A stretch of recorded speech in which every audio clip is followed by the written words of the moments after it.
Tribun Gayo. Saudaraku, Kapolres Aceh Tenggara AKBP Bramanti Agus Suyono SHSIKMH melakukan inspeksi mendadak di kantor Samsat Kutacani atau UPTD wilayah 22 Aceh Tenggara BPKA dan Sapasim Polres Aceh Tenggara pada hari ini Rabu 9 November 2022. Dalam sidak itu, Kapolres Aceh Tenggara AKBP Bramanti Agus Suyono SHSIKMH didampingi Kasat Lantas Polres Aceh Tenggara Ibtu Abdullah Hussein, Kepala UPTD wilayah 22 Aceh Tenggara BPKA, Lastri Dewi SE, Kanit Regiden Ibda Bedira F Yesi SP.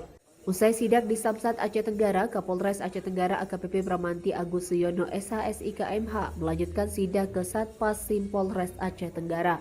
Sidak tersebut dilakukan untuk mengoptimalkan pelayanan dan memastikan tidak ada praktek pungli dalam pengurusan perpanjangan pajak kendaraan.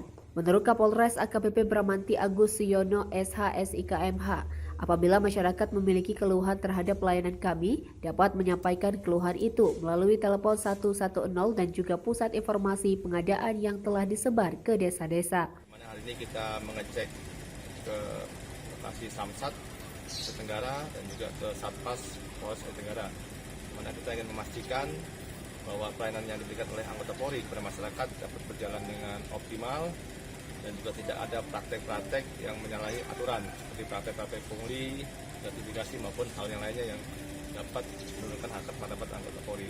Dari Aceh Tenggara, Asnawi Lui, Tribun Gayo.